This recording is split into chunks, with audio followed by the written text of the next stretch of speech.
Vocês todos se lembram, os anos 90 foram a segunda década perdida no nosso processo de desenvolvimento. Já nos anos 80, o país parou de crescer e houve uma explosão de desemprego, não sei se estão lembrados disso, mais velho, em 1981. Houve uma crise violentíssima, financeira, como todas as crises começam, e a indústria automobilística deu uma pancada só, demitiu milhares de trabalhadores. Mas isso depois foi acompanhado e nós passamos, estou falando por mim também, como brasileiro, por uma primeira experiência de desemprego. Nós estávamos em pleno emprego, não sabíamos, éramos felizes e não sabíamos, durante a década de 50, 60, 70, porque efetivamente era fácil encontrar emprego, ninguém ficava um mês inteiro desempregado porque não conseguia que eu empregasse. A maior parte das vezes a gente sabia fazer alguma coisa, podia escolher onde trabalhar. Passamos, portanto, por uma fase completamente diferente e com o Plano Real, que foi benéfico, sem dúvida nenhuma, o desemprego ainda subiu mais. Não sei se vocês se lembram, mas houve uma abertura muito rápida e violenta no mercado interno.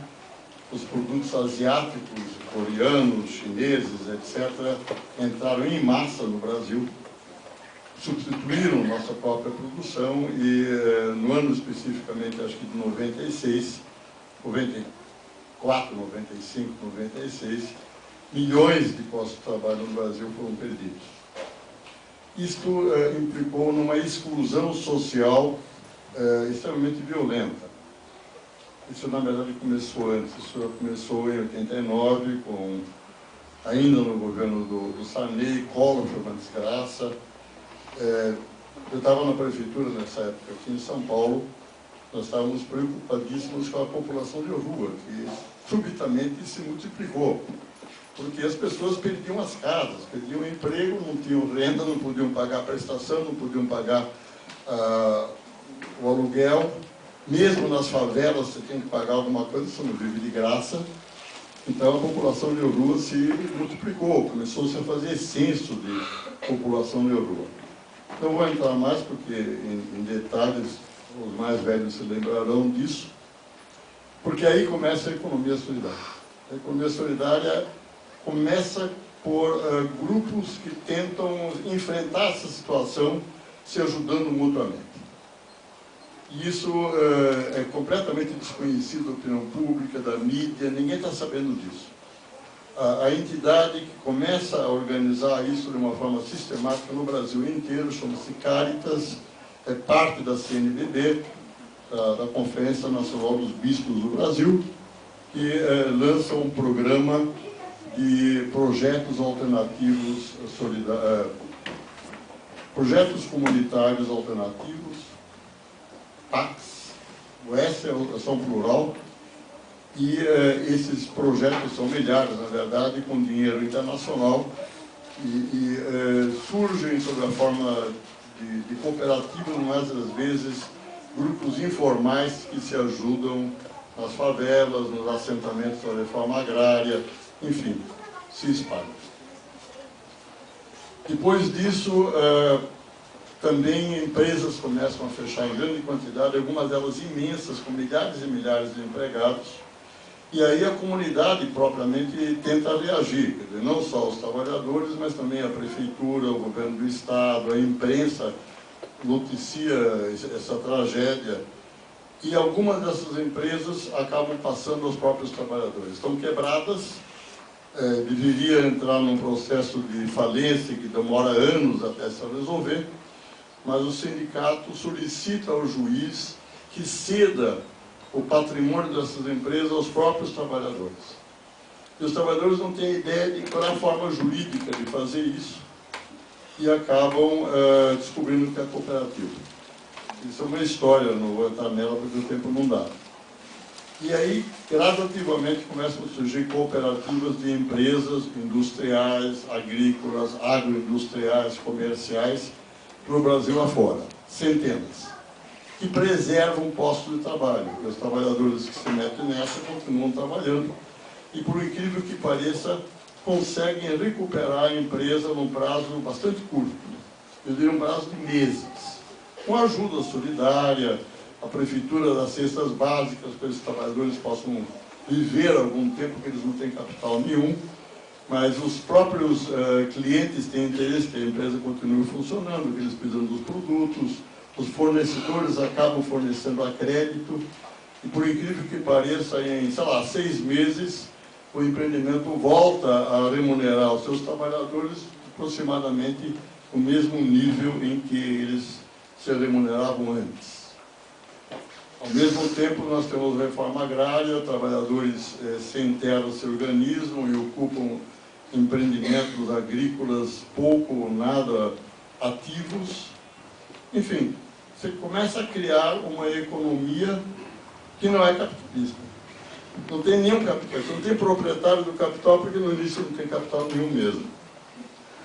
E, além do mais, existe ideologia também. Então, a ideologia a teologia da libertação inspira uma boa parte dessas práticas. Socialismo, comunismo, sindicatos se interessam, começam a perceber de que porque eles ficam desesperados. Os sindicatos, efetivamente, são totalmente enfraquecidos pelo desemprego em massa, não conseguem fazer greve nem coisa nenhuma. Então, apoiam os trabalhadores, são seus representantes legais para poder recuperar as empresas. Bom, essa história é tão diversificada que 15 minutos não vai dar. O que eu quero dizer é de que, a partir de um certo momento, a meados dos anos 90, a economia solidária começa a sair da obscuridade e se reconhecer mutuamente. E aí a academia tem um certo papel.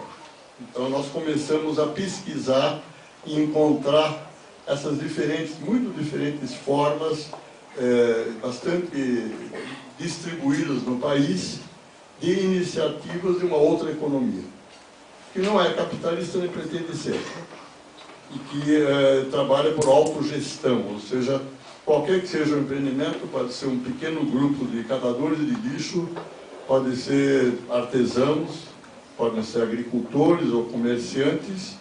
O que eles fazem em comum, eles fazem democraticamente, cada um deles tem o mesmo direito que os demais de participar de todas as decisões. Isto é o início da economia solidária. Ela depois envolve as universidades. Hoje 80 e tantas universidades têm incubadoras de cooperativas populares. Isso já faz agora 15 anos aproximadamente, começou no Rio de Janeiro. A igreja e as igrejas se envolvem muito mais com a economia solidária, quando se percebe o seu potencial. Este ano, a campanha da fraternidade, que é ecumênica, a cada 5 anos a campanha é ecumênica, nos outros anos é apenas da Igreja Católica. E este ano o tema é economia e vida. E para quem lê os documentos da campanha, é uma acusação profunda à economia dominante, à economia capitalista, que ela é contrária à vida, inclusive à natureza, porque ela destrói os recursos naturais não renováveis numa escala industrial. Tudo que o capitalismo faz é numa escala enorme. E a economia solidária é a economia, vamos dizer, pró-vida, em todos os aspectos.